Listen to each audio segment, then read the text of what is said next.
Yo, what up, y'all? It's your boy Rob coming back at you once again with another live stream. So before we get started, you already know what to do.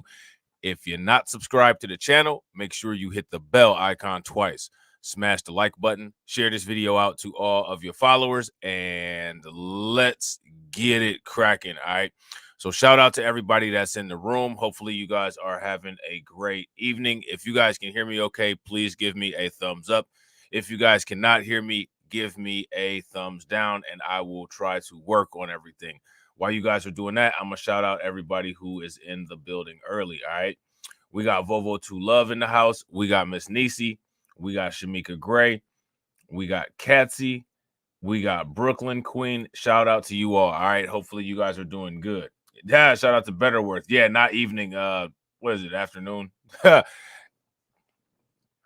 Shout out to you guys. And shout out to somebody who just recently followed on Twitch, KS Smooth 605. Shout out to you. Welcome to the stream. All right. If you guys aren't subscribed on Twitch, make sure you guys take a moment and subscribe to the Twitch channel. All right. So what we're going to be talking about today is some of the things that are going on in the Middle East, as usual, because the mainstream media is not talking about them very much. One of the reasons that they're not talking about them very much is because it makes us, as far as the United States and people who the United States are aligned with, not look very good. So you guys know how that goes. When there's things that make the United States not look very good, they tend to fall out of the media realm of talking. So we're going to talk about it. Shout out to Ty Valentine. What's good with it? Still going back and forth with these Houthis. They keep shooting missiles at us. Keep shooting missiles at these warships. How many people heard about this? If you guys heard about this, give me a thumbs up. If you guys did not hear about this, give me a thumbs down. Yemen Houthi rebels fire a missile at U.S. warship, escalating worst Mideast sea conflict in decades. Now, this has been going on for a while now. This is a brand new one, however. This article just came out on January 27th. Yemen's Houthi rebels launched a missile Friday at United States warships patrolling the Gulf of Aden, forcing it to shoot down the projectile, and struck a British vessel as their aggressive attacks on maritime traffic continue. All right. So it's almost like there's a whole entire war going on. And, it's just kind of not really being talked about as if it's a war, because these Houthi rebels have been exchanging fire and attacking these ships, these maritime ships, for a while now. It's been at least 3 months. You know what I'm saying? The attack on the U.S. warship, the destroyer USS Carney, marked a further escalation in the biggest confrontation at sea that the U.S. Navy has seen in the Middle East in decades, as a Houthi missile fire set another commercial vessel ablaze Friday night. All right, so this went down Friday night. And again, as this stuff is going on, they're not really putting this on the, front pages, so to speak, of the mainstream media. All right. Early Saturday local time, U.S. forces conducted a strike against Houthi anti-ship missiles that was aimed into the Red Sea and prepared to launch, the U.S. military central command said. The Houthis' Al Mazira satellite shows news channel. Well, the Houthis' Al Mazira satellite news channel said the strikes happened near the port of Hodina, but offered no assessment of their damage. The Carney attack represents the first time the Houthis directly targeted a U.S. warship since the rebels began their assaults on shipping in October. A U.S. official said, on a condition of anonymity, because no authorization had been given to discuss the incident. So these assaults started in October. So if they started in October and it's January, how long has this been going on?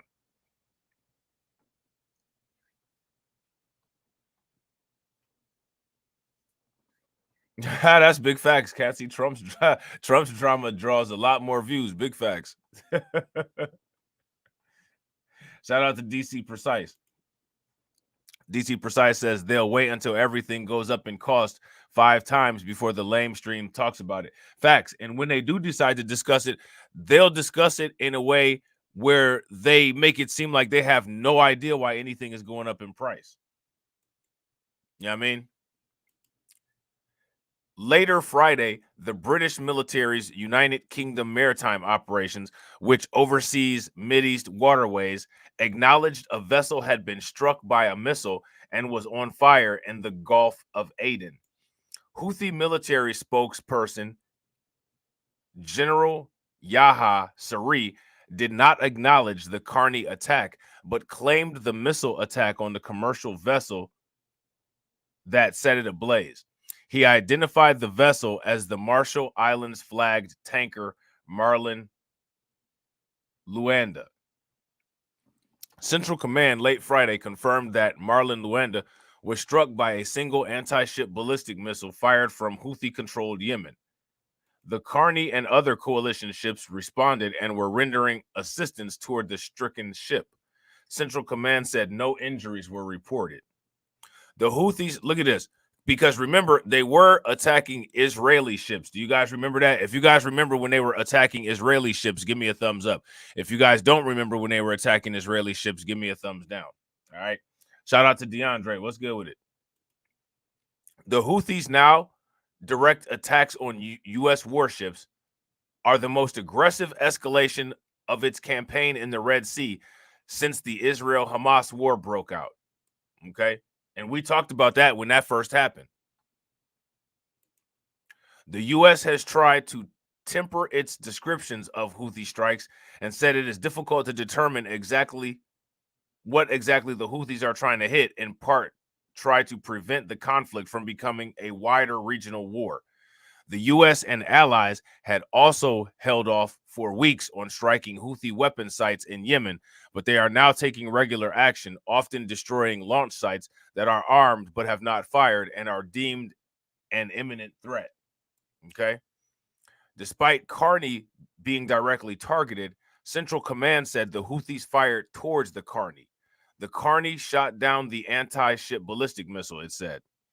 Acknowledging Friday's assault as a direct attack on a U.S. warship is important, said Brad Bowman, a senior director at the Foundation for the Defense of Democracies.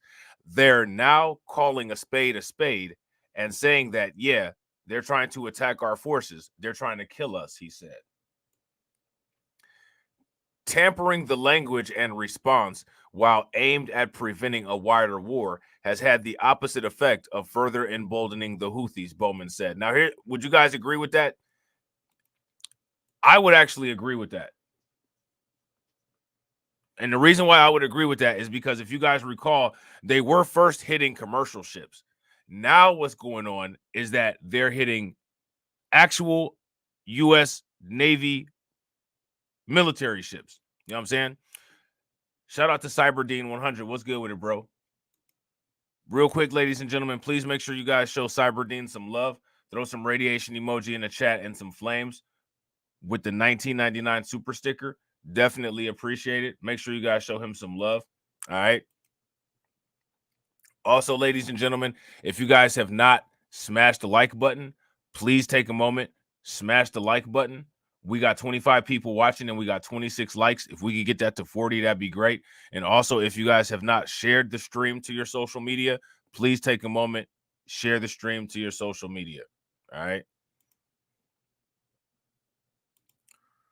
The attacks were the latest assaults by the rebels in their campaign against ships traveling through the Red Sea and surrounding waters, which has disrupted global trade amid Israel's war on Hamas in the Gaza Strip. Now, this is related to the next two things that we're going to talk about. The U.S. and Britain have launched multiple rounds of airstrikes since the Houthi attacks began targeting Houthi missile deposits and launcher sites in Yemen, a country that's been racked by conflict since the rebels seized the capital in Sana'a in 2014.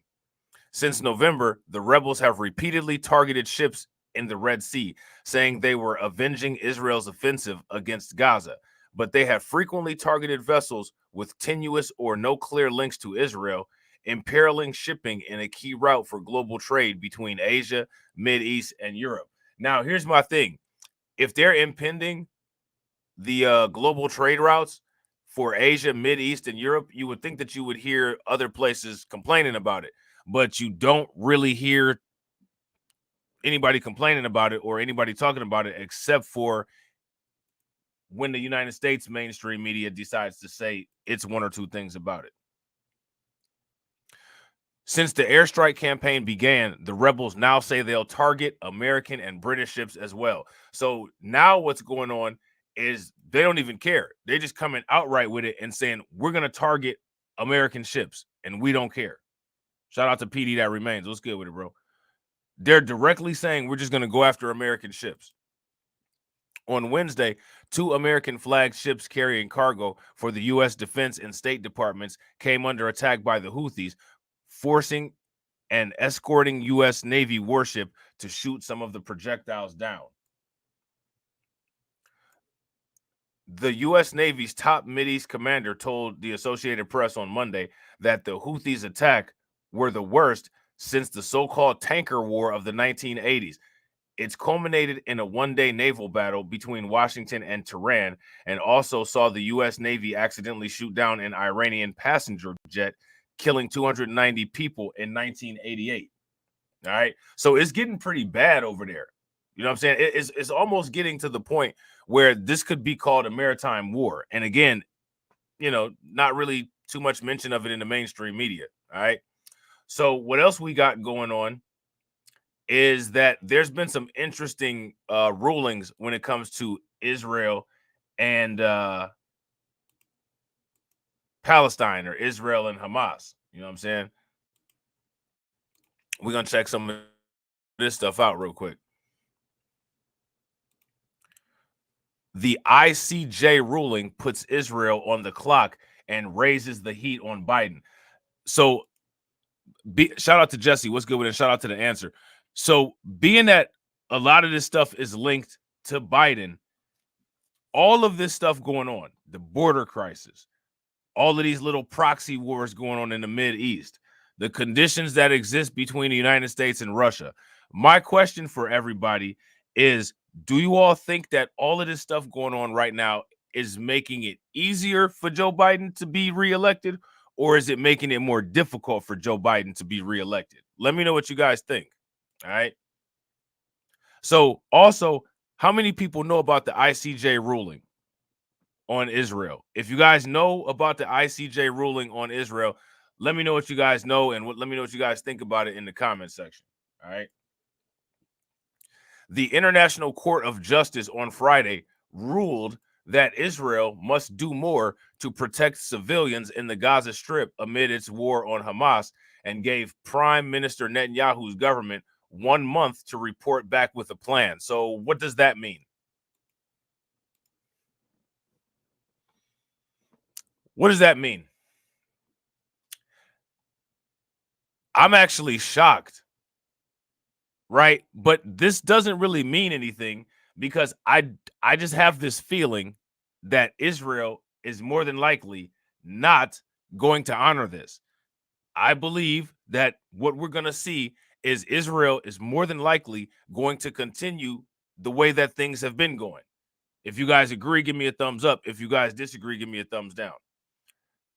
That timeline poses a major test for President Biden's support for Israel's war amid mounting international pressure for a ceasefire, especially as the U.S. has pushed other countries to respect decisions from the International Tribunal. So now what we have is a case of American hypocrisy, and it's American hypocrisy that's on display for the entire world to see.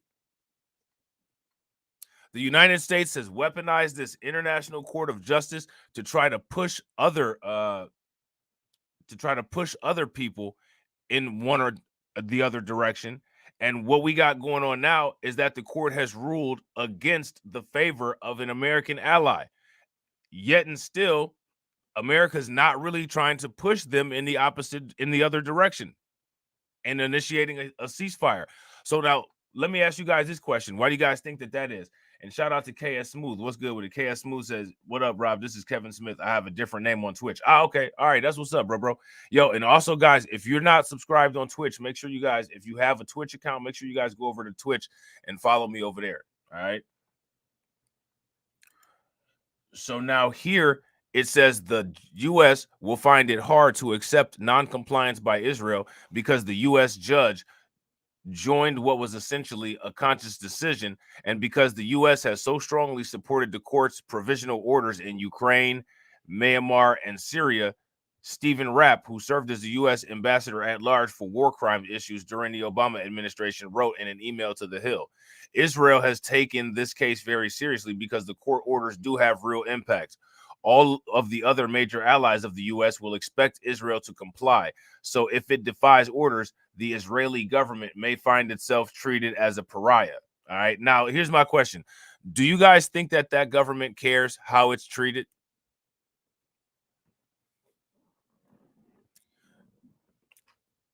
That government has positioned itself to where if it is treated a certain kind of way, or if it is disciplined in any way, all they have to do is just step back and say, well, we're being treated this way because of rising anti-you-know-what sentiments in the world. That's all they'll do. And then everybody will back down, and they'll go right back to business as usual because they've positioned themselves to where they can weaponize that term, and it's almost as strong as a nuclear weapon for whatever reason. People just don't want to be deemed that, probably because there's so many financial assets that they have that they can make people's lives difficult with. Okay. So now here it says Friday's ruling did not explicitly call for a ceasefire, which was among the requests made by South Africa, which brought accusations of genocide to the ICJ. Now, here's my question. Why is South Africa advocating for Palestine? Does that make any sense? I don't understand why they would jump out of a window and do that. They got their own issues to worry about. There's human rights going on there by the minority people who hold all of the assets in that country. So I really don't understand the posturing of why they would do that. I don't think that any of those places did anything directly to help South Africa when South Africa was dealing with apartheid. So I don't know why South Africa would try to be the moral police there when they could probably spend their time doing other things that would be more beneficial for South Africa. Not my business, just questioning it from an outside looking in, just asking. There could be a rational explanation. I don't have the rational explanation, which is why I'm throwing it out there, and I just want to see what people think about it. You know what I'm saying? So now here it says, however, South Africa's foreign minister, Naledi Pandor, speaking after the ruling, said that only a ceasefire would fulfill the obligations set forth by the court. I believe that in exercising the order, there would have to be a ceasefire. Without it, the order doesn't actually work, she said. The fact of delivering humanitarian aid, the fact of taking measures that reduce the level of harms against persons who have no role in what Israel is combating, for me, requires a ceasefire. The president and his senior aides have said forcing Israel to halt its war against Hamas would leave the designated terrorist group intact to repeat its shocking, brutal October 7th attack, where an estimated 1,200 people were massacred and more than 100 people continue to be held hostage in Gaza. So now let me ask you guys a question. Is that 1,200 number and the 100 people that are being held, is that more than the casualties that have been endured on the other side since this war started? They continue to bring up this 1,200 number and the 100 people that are held in hostage allegedly, but they're not talking about the amount of people that have been deleted as a result of this war, which is one of the reasons why it's not Hamas who is being charged with this in the International Court of Justice. You know what I'm saying? It's Israel that's being charged, not Hamas. And also, the UN recognizes Hamas as the legit government of Palestine. How many people were aware of that? If you guys were aware of that, give me a thumbs up. If you guys were not aware of that, give me a thumbs down. So now here it says, but the administration has called for Israel to do more to protect civilians, raising concerns over mass destruction, displacement, disease, hunger, and starvation, and death toll in Gaza, estimated at more than 26,000 people, although Israel claims that at least 9,000 Hamas fighters are included in that number. Okay, so even if 9,000 are included in that number, that's still 17,000 people. If 9,000 people are Hamas fighters, and for whatever reason we're not counting that 9,000 people, that's still 17,000 people. That's a lot. And shout out to Miss Nisi for being a bot enforcer. Appreciate it. But the administration has called for Israel to do more to protect civilians. Again, raising concerns over mass destruction, displacement, disease, hunger, starvation, and a death toll in Gaza, estimated at more than 26,000 people, although Israel claims that at least 9,000 Hamas fighters are included in that number. So now my question is, what does claiming that 9,000 Hamas fighters are included in that number, what does that do for the total impact? Oh, you know what I'm saying? Like, what does that do for the total impact? The U.S. position is increasingly in contrast with the stance of allies in Europe. A vocal minority of Democrat lawmakers, progressive staffers within the administration, and protesters who have dogged Biden on the campaign trail. The administration said on Friday the ICJ's ruling was consistent with the White House position. I think the court's ruling is consistent with many of our positions and much of the approach we've taken with Israel, said White House National Security spokesperson John Kirby. So what does that mean then? Is what this is saying of effectively that the United States can't really influence Israel? That Israel is just going to do what Israel does despite the United States recommendations or despite the United States advice? What does this mean? You know what I mean? Real quick, ladies and gentlemen, shout out to Miss Nisi. Definitely appreciate it, Miss Nisi, with the $5 super chat. Please make sure you guys show Miss Nisi some love. Throw some radiation emoji in the chat and some flames in the chat for her. She is the second stream sponsor. Definitely appreciate it. But he pushed back on the core of South Africa's efforts at the ICJ, accusing Israel of genocide. We haven't seen indications that Israel Defense Forces are getting up out of the rack every day, putting their boots on the floor and saying that their whole effort is to go exterminate the Palestinian people, Kirby said. They're trying to eliminate the threat that Hamas poses. So that's interesting because we've heard some contrast to that. We've heard some contrast to that. So it's interesting how that stuff just kind of gets ignored and overlooked. Still, the Biden administration has earlier rebuffed efforts, notably at the United Nations Security Council, to impose action on Israel. So why do you think that this is? The Biden administration has earlier rebuffed efforts, notably at the United Nations Security Council, to impose action on Israel. If you ask me, the reason why is because, for one, they support Israel and Israel's effort, and they want Israel to continue doing what Israel's doing. They don't really have a problem with it. They support Israel. They're Israel's ally. All they're trying to do is attempt to take the heat off of them for what the international court and what the rest of the world is saying about Israel and looking at Israel kind of sideways because of all of this wildness going on. You know what I'm saying? The U.S., look at this. The U.S. has at least twice used its veto power to reject resolutions that would have compelled Israel to observe a humanitarian ceasefire. So the United States, for the most part, is pouring gasoline on the fire.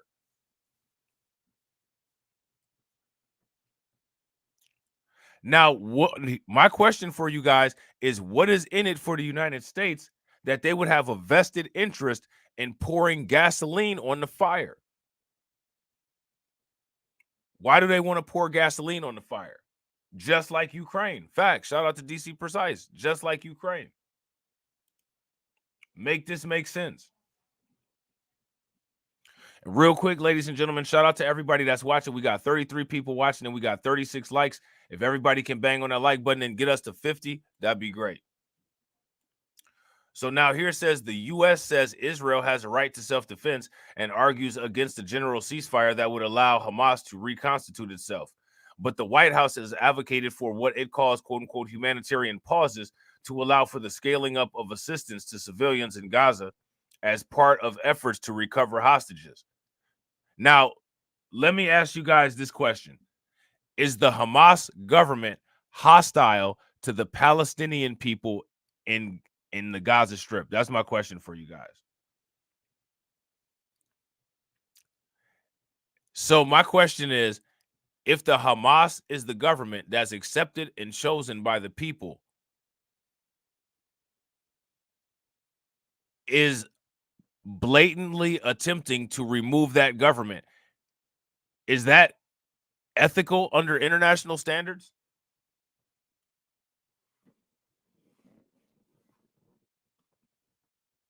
Let me know what you guys think. But critics of the U.S. position say that Israel's military operation is so destructive that only a ceasefire can provide the immediate relief of Gaza's population of more than 2 million people. And they further oppose U.S. military assistance to Israel, okay? Pointing to the court's ruling that some of the acts and allegations outlined by South Africa in its case appear to be capable of falling within the provisions of Convention on the Prevention and Punishment of the Crime of Genocide. Celeste Miatek, a staff lawyer for the Strategic Litigation Project at the Atlantic Council, said that finding puts other states, namely those offering support to Israel, on notice. What is it now? What do you guys think that means?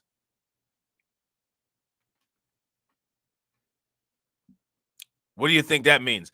That means that I think that it looks like the court and the international community is signaling to the allies of Israel, you need to get them under control. That's what it seems like. Now, again, this is speculation. You know what I'm saying?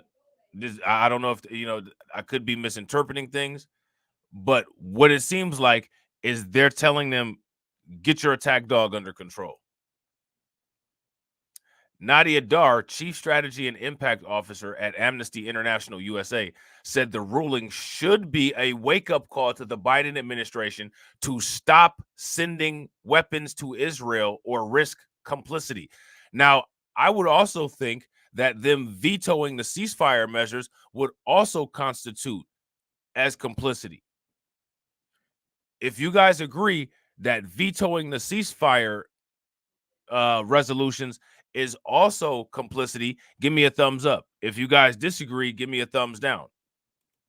Failure to suspend such arms transfer could mean the U.S. would run afoul of the court's preliminary measures related to the prevention of genocide. Rare Gerard, Advocacy Director and Democracy for the Arab World Now, called the ICJ's ruling a pivotal moment in our efforts to stop genocide against the Palestinian people, as it established that it is at the very least plausible that Israel is committing genocide. Okay, so let me ask you guys this. Have you all heard about this ICJ ruling or any of this in the mainstream media or that you've come across? If you guys have heard about this, give me a thumbs up. If you guys haven't, give me a thumbs down. Today's ruling establishes that the real risk, if not the actual fact, of genocide exists. The Biden administration cannot continue its blank check support for Israel's military operations in Gaza, Gerard continued. Now, remember, when it comes to the public sentiments, the American people are not in majority support of America supporting Israel. You know what I'm saying? We're not in majority support of America supporting Israel. That's something that's also not very popular. But for whatever reason, it's still being done. Biden's decision to reject pushing Israel to a ceasefire has triggered blowback on the campaign trail, where protesters have ambushed and disrupted the president's events. So, I mean, on all fronts, right? When it comes to every issue, let me ask you guys this: is there any issue at all that the Biden administration is it has a positive approval rating on at this time? Because what it seems like is there's no issue at all that the Biden administration has the approval of the majority of people on. It seems like every single issue, the economy, the border, foreign policy, there's no issue that the Biden administration has a passing grade on a report card. And if there's no issue that the Biden administration has a passing report card for, what is that going to translate to come election time? And another thing is, they're not trying to change any of this stuff. They're not trying to make any pivots. They're not trying to improve on anything. They're not taking any advice. They're literally not doing anything. All they're doing is just continuing to ride out on these bad ratings that they have.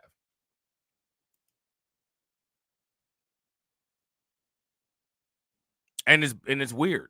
I don't know what they're thinking. You know what I'm saying?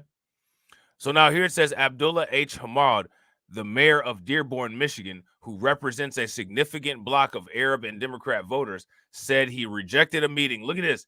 He rejected a meeting with Biden's campaign staff on Friday over the administration's refusal to push for a ceasefire.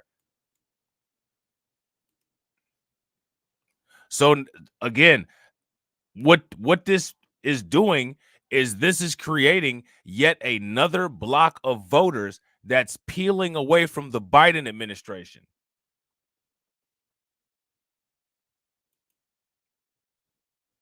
Let me ask you guys a question. Is there any block of voters that's in full support of the Biden administration at this current moment?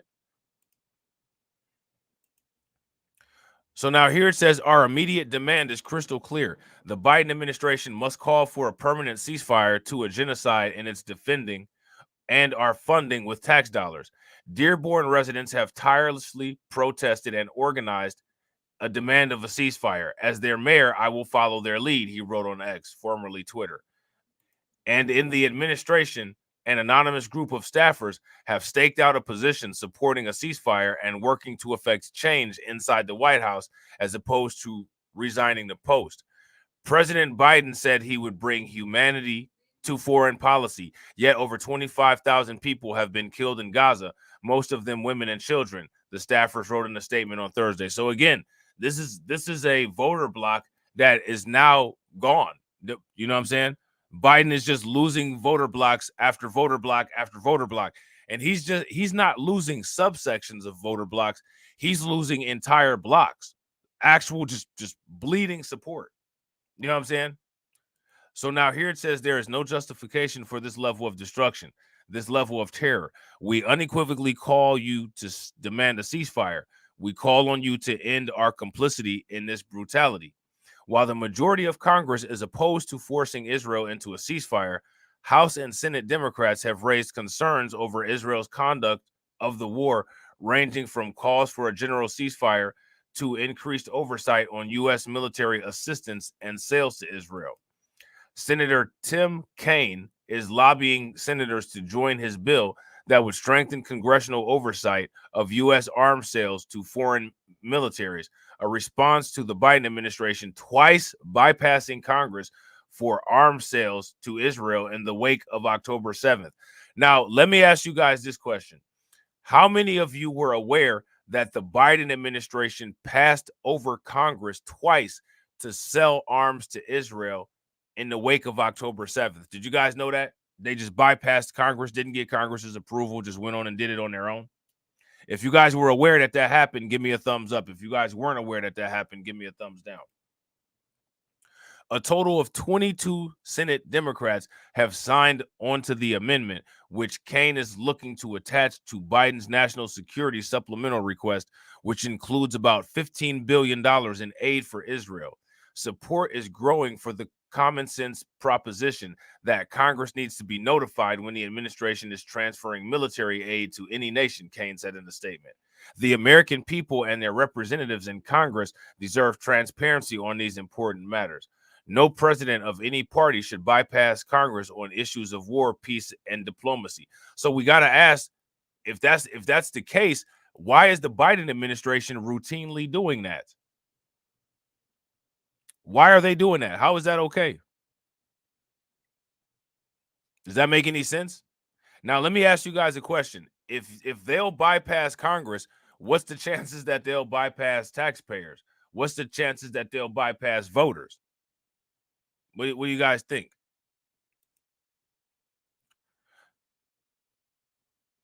Further, Senator Chris Van Hollen is working to attach an amendment to the supplemental that would require U.S. military assistance to other countries be used in compliance with international humanitarian law.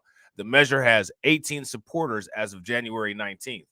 The final and full ruling by the ICJ on whether Israel is committing genocide against the Palestinians is expected to take years to come to a conclusion, which is crazy, right? Because if it takes years for it to come to a conclusion, the genocide might already be complete. You know what I'm saying? By the time they figure this all out. Yeah, and I gotta agree. If you guys agree with Warriors that they're already bypassing voters, give me a thumbs up. If you guys disagree, give me a thumbs down. And Hamas did tell them to take a long walk off a short pier. Facts. Those backing Israel's right to self-defense against Hamas say the initial ICJ ruling has not inflicted too much damage, but it's a warning shot.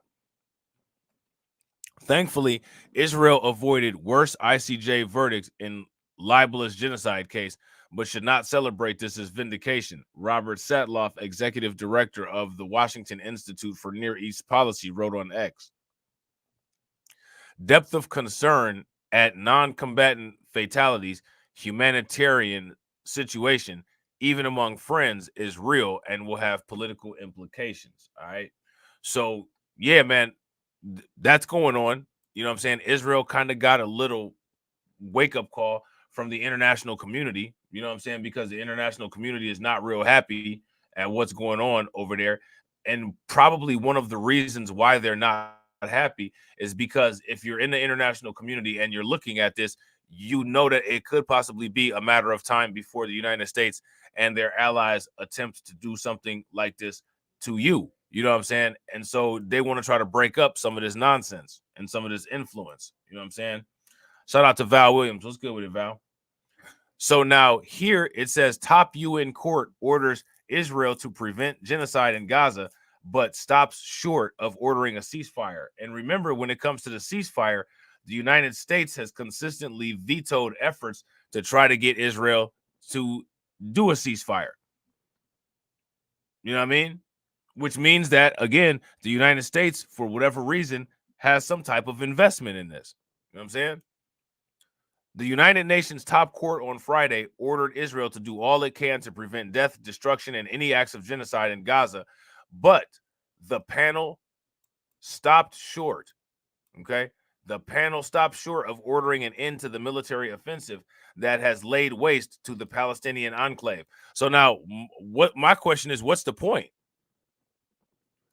What's the point of saying all of this if you don't go the entire way and say this all needs to stop? You know what I mean? To me, this is kind of a half measure. In a ruling that will keep Israel under the legal lens for years to come, the court offered little other comfort to Israeli leaders in a genocide case brought by South Africa that goes to the core of one of the world's most intractable conflicts. The court's half-dozen orders will be difficult to achieve without some sort of ceasefire or pause in the fighting. So now, again, I want to know what you guys think about what South Africa's motives are for getting involved in this and taking Israel to the international court. I don't understand why South Africa would do that, unless South Africa has some type of alliance with Palestine or some type of alliance with Hamas that we may not be aware of. But if they don't, my question is, why would they do that? Nobody else did that. I'm just kind of curious as to why they're intervening, and they got stuff of their own going on. But that's just kind of weird. You know what I'm saying? I don't know if they got some type of strategy behind it or what, but they have similar, or they had similar going on in South Africa. I mean, I don't know. That's just kind of mind-boggling to me. The court is acutely aware of the extent of the human tragedy that is unfolding in the region and is deeply concerned about the continuing loss of life and human suffering, Court President Joan E. Donoghue said. Okay.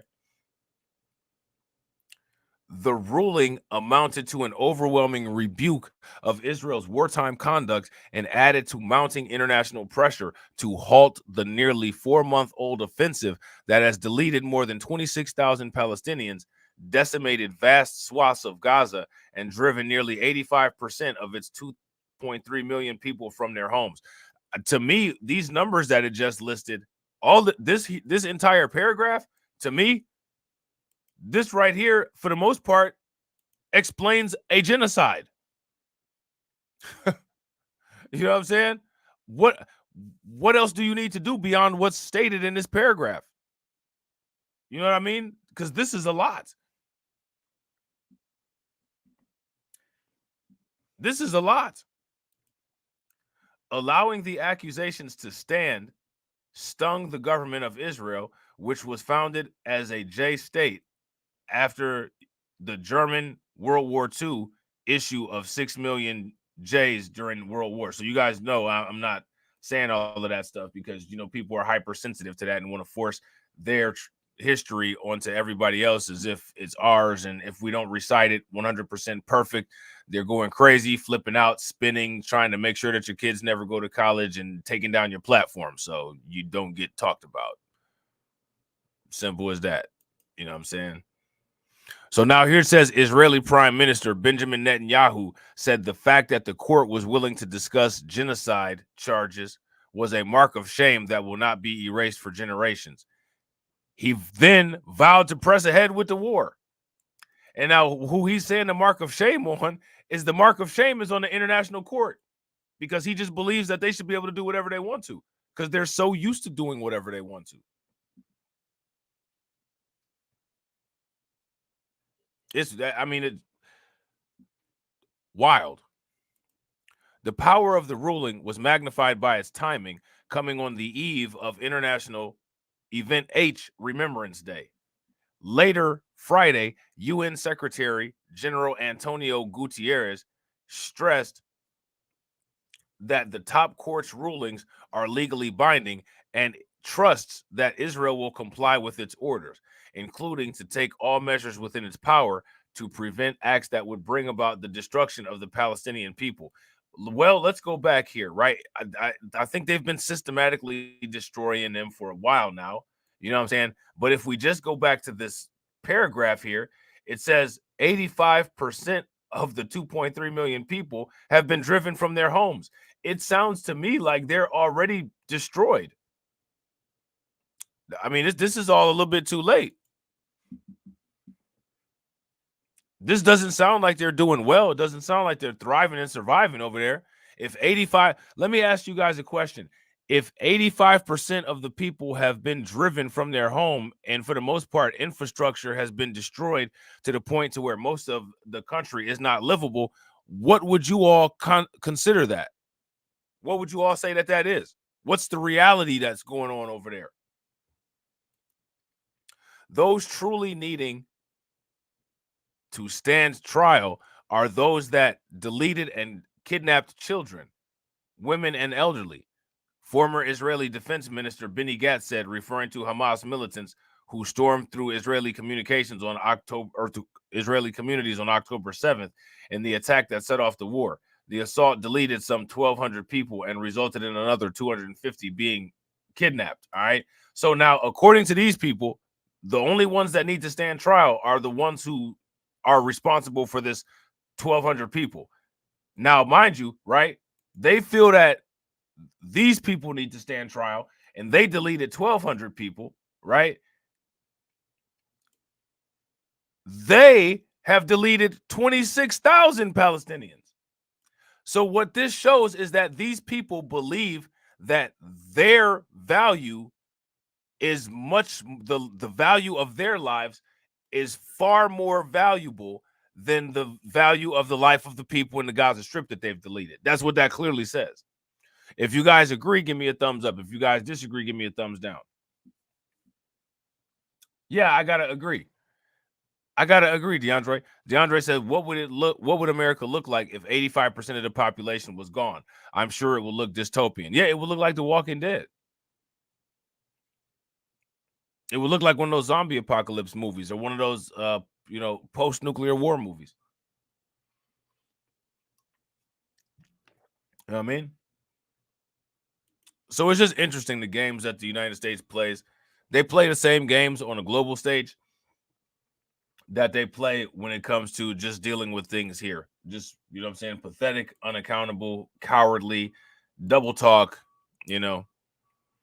The court also called on Hamas to release the hostages who are still in captivity. Hamas urged the international community to make Israel carry out the court's orders. Many of the measures were approved by an overwhelming majority of the judges. Of the 6 orders, an Israeli judge voted in favor of 2, an order for humanitarian aid and another for the prevention of inflammatory speech. Israeli judge Aharon Barak said he supported those orders in hopes that they would help to decrease the tensions and discourage damaging rhetoric while easing the consequences of the armed conflict for the most vulnerable. Such provisional measures issued by the World Court are legally binding, but it is not clear if Israel will comply with them. I think that the reason why it's not clear is because most people already know that Israel beats to its own drum. It's not used to having to deal with consequences, and it's going to do what it wants to do anyway, and none of its allies can control it. So more than likely, Israel is not going to be compliant with it. And all they're going to say is that they're defending themselves against AS. And they're also going to say that they have the right to defend themselves. And they're just going to repeat that they have the right to exist as a state. And they're not going to acknowledge any of the things that they do that are against what the ruling is, because they're going to say that the ruling prevents them to exist. We all know these tricks. This is one of the reasons why they're now backed into a corner, because the world has been watching these tricks for centuries. And now people are saying, we're not going to deal with this nonsense anymore. This is ridiculous. This is absurd. You know what I'm saying? So now here it says, we will continue to do what is necessary to defend our country and defend our people, said Netanyahu. So there it is right there. I mean, they immediately reverted to the same thing that they always say. They immediately reverted to their reflex line that they always say. Isn't that amazing? Who pushed back against the ruling in 2 languages. In a message aimed at his domestic audience, the tone was more defiant in Hebrew, and he stopped short of overly criticizing the court in English. The court ruled that Israel must do all it can to prevent genocide. Look at how angry that they are that somebody told them that you just can't delete everybody for no reason. That's wild, man. You that mad because somebody told you that you're not allowed to indiscriminately delete people? You're that upset about that? What kind of people are those? Seriously, what kind of people are those that are that upset that somebody said just don't indiscriminately kill? The same type of people over here. These are the people that train the police over here. These people. These are the ones that the United States police officers get their police training from. So does it make sense now, if it's this culture that's training the police, why the police engage in the behavior and the activities that they do? Can people make the connection now? If you can make the connection, give me a thumbs up. If you guys can't make the connection, give me a thumbs down. Shout out to Lloyd Sky 9. What's good with it, bro? And also, real quick, ladies and gentlemen, shout out to everybody that's watching. I appreciate each and every one of you all. We got 29 people watching and we got 42 likes. If everybody can bang on that like button and get us to 50, that'd be great. The court ruled that Israel must do all it can to prevent genocide, including refraining from harming or deleting Palestinians. It also ruled that Israel must urgently get basic aid to Gaza and that the country should punish any incitement to genocide, among other measures. Now, do you guys remember at the beginning of this war when they blocked off the humanitarian aid route through Egypt? Because that happened. So another thing that they've been doing is they've been targeting a lot of hospitals and knocking down the hospitals so that the civilians who are hurt aren't able to get medical care. And they also stopped food supply routes, and they took out the electrical grid so that they can't use communications or electricity. How is that not facilitating genocide?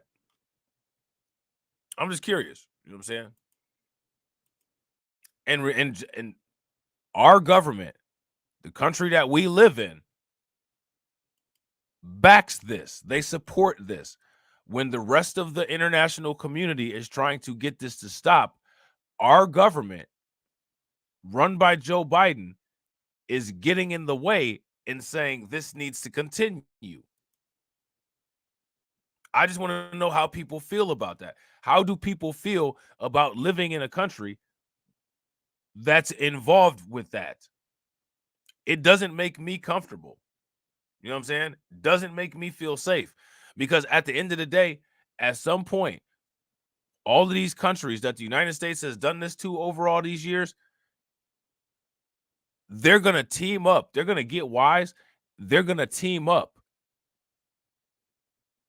And they're going to say the United States is an existential threat to our sovereignty. And once they team up and come up with that decision, they're going to make it so that America is no longer an existential threat to their sovereignty. Now, let me ask you guys this question. What measures do you all think that they would use to go about trying to ensure their survival by making it so that America is no longer an existential threat to them? What do you guys think that they'd do? Let me know in the comment section how you guys think that they'd take care of that. The panel told Israel to submit a report with steps taken within a month. I don't think that there's going to be any steps taken, and I don't think they're going to submit a report. That's a time that the court could come back and say, you have not met the orders. You have not complied. Now we find you are in the midst of committing genocide, said Mary Ellen O'Connell, a professor of law and international peace studies at Notre Dame University's Kroc Institute. Friday's decision was an interim ruling. It could take years for the court to consider all aspects of South Africa's genocide allegations. And again, you guys ain't really say too much about this. Shout out to Black Lightning. What's good with it, bro? I don't understand why South Africa is getting all involved in this. I don't get it. Let me ask, what benefit do you all think that South Africa is gaining from leading the charge on being involved in this particular situation? Is there any at all? The UN Security Council scheduled a meeting for Wednesday to follow up on the ruling.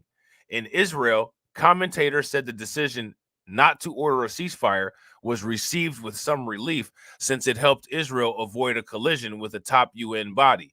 Palestinians and their supporters said the court took an important step towards holding Israel accountable.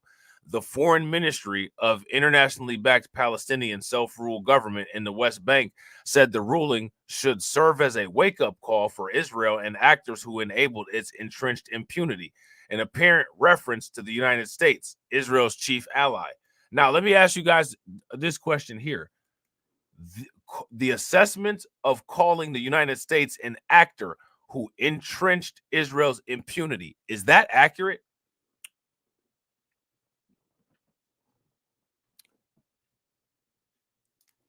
Yeah, right. Exactly, Cameron. That's that question that I'm asking. I don't think that there was any Arab countries leading the charge on this, but you know what I'm saying? It's South Africa doing this. You know what I'm saying? I don't know. That's actually a good question. KS Smooth. KS Smooth asked, would it be crazy? Would it be a crazy idea to believe that Russia is pulling South Africa's strings? They might be influencing South Africa. You know what I'm saying? I don't think that that's out of the realms of possibility. But I think that if Russia wanted to do something like this, Russia would just directly do it. But I don't know. I couldn't tell you. That's definitely a great idea to throw around, and it could absolutely be possible. You know what I'm saying? Shout out to Val Williams. Val said, I watched a video last night where an Arab man compared America to Ike Turner as an abusive husband, and the global South was Tina Turner. Eventually, Tina was no longer afraid of the bully. That's interesting. And it's interesting that an Arab man used the Turners as a reference. You know what I'm saying? I don't know what's more interesting. You know what I'm saying? Yeah, and that's true, KS Smooth. They are all linked together in bricks. But I don't think that Russia's afraid of the United States or any of those countries. And I think that if Russia wanted to convey that message, they would want everybody who's affected by that message to know that it was them that did it. So I don't think that they would. I'm sure they use South Africa and all these other little countries as puppets, but I don't think in this particular instance there would be a priority on them doing that. You know what I mean? But you never know. You know what I'm saying? You never know, you know? So now here it says the U.S. repeated its position that, quote unquote, Israel must take all possible steps to minimize harm to civilians, increase humanitarian aid, and curb dehumanizing rhetoric. They did all this while downvoting, right? While downvoting all of the ceasefire resolutions. You know what I'm saying? They did all of that while downvoting all of the ceasefire resolutions. And that's a fact. Shout out to Patrick Tyler. Yeah, that was a fact. Israel was also a supporter of apartheid in South Africa. Super facts. Super facts. And who took Israel, or I'm sorry, did Palestine take Israel to court, to international court, to get the Netherlands and the South African white people to stop with the apartheid? I don't think that they did. I could be wrong, but you guys let me know.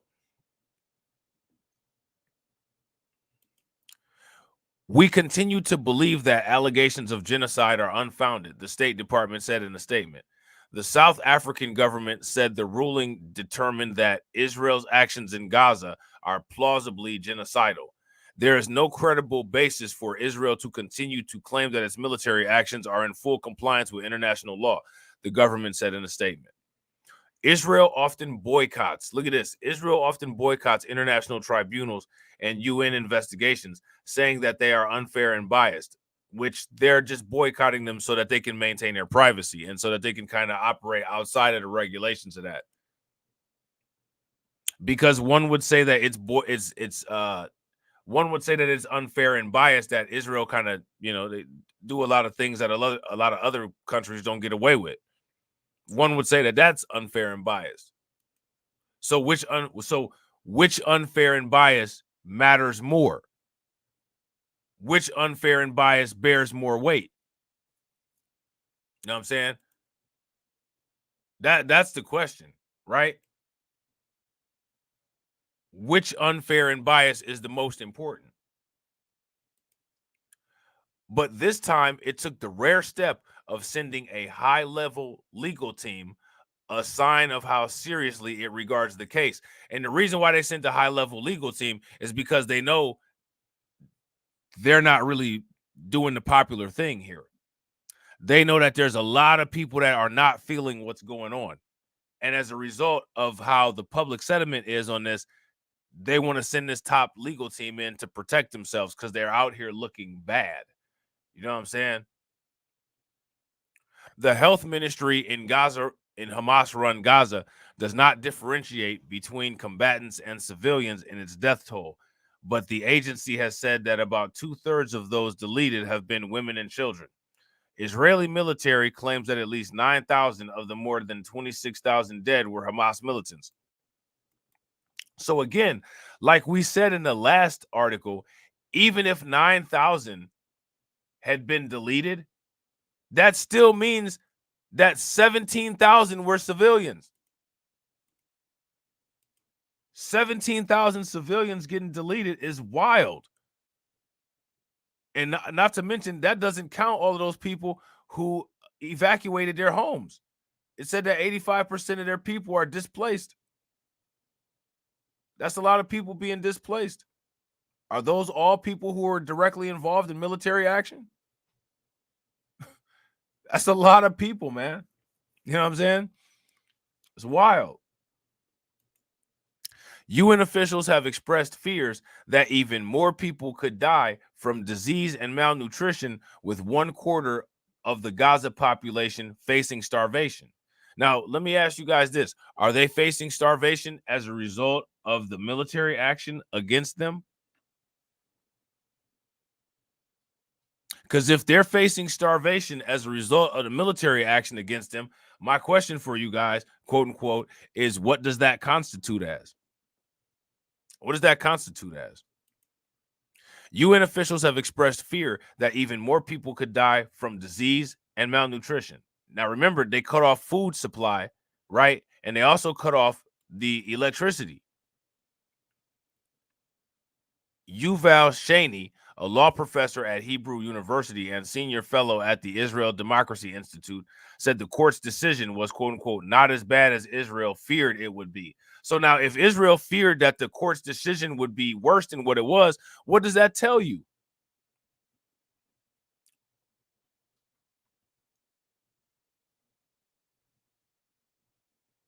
What does that tell you? And would not fundamentally alter the way the military conducts the war. The greatest fear was that the court would ask Israel to stop the war. Why would they not? What? Look at this. To me, that is wild that these people are just openly saying that. Well, we just don't want to stop the war. Their greatest fear was that the court would ask Israel to stop the war. Seriously? That was their greatest fear.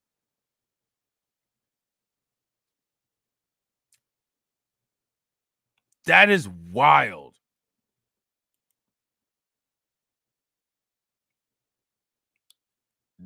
Describing the decision as, quote unquote, something they can live with. So they can live with the decision because the decision didn't require them to stop the war. Man, that is wild. That is crazy.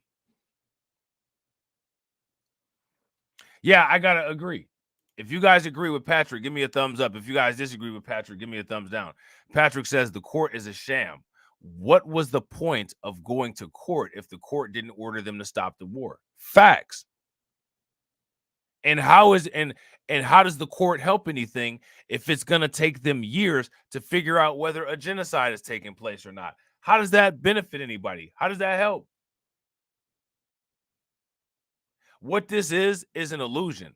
This is an illusion to make it look like something was done to try to maintain or preserve some type of humanitarian effort, when all this is actually is just an international show to make the world seem to appear more civil than it actually is, when actually we live in a barbaric, human-designed jungle.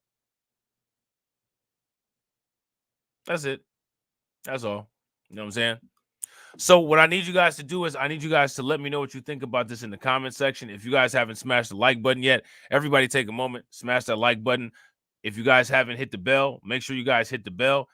Also, don't move a muscle. This video will take you into the next scheduled live stream. So let the outro music play. In a few seconds after the outro ends, it'll take you right into the next live stream. Hit the bell if you're not subscribed over there. Smash the like button. I want to shout out the stream sponsors. Shout out to Cyberdean 100 with the 1999 super chat. Shout out to Cyberdean. Definitely appreciate it. And shout out to Miss Nisi with the $5 super chat. Definitely appreciate it. And as always, ladies and gentlemen, Walk up in this life. Yeah, I'm really him. Talking my shit like I'm really him. Hold up. Look, walking this bitch like, hey. Yeah, I'm really him. Talking my shit like, hey. I'm really him. Don't believe me? Come and see me. Got 3 wishes from my genie. Now I'm on your local TV. Y'all on tour, got demons. Say she wanna come and see me when I'm in a local city. I'm like, pause though. Please step aside so they can see me. And I walk up in this light. Yeah, I'm really him. Talking my shit like I'm really him, on God. Walk up in this light. Yeah, I'm really him. Talking my shit like I'm really him. I'm the realest from my city. That's on money, that's on Kiwi, that's on mamas. Niggas don't believe me, come and see me. I been dodging all that fake. All these niggas working broke, but I been getting paid. All that know me from the street. Flexing for what feature, that's like every other week. Talk behind my back, I kick my feet up, have a seat. Cause at the end of the day, all these watching me as I walk up in this light. Yeah, I'm really him. Talking my shit like I'm really him, on God. Walk up in this light. Yeah, I'm really him. Talking my shit like I'm really him, on God. Walk up in this light. Yeah, I'm really him. Talking my shit like I'm really him. Hold up. Look, walking this light. Hey. Yeah, I'm really him. Talking my shit like, hey. I'm really him. Hold up.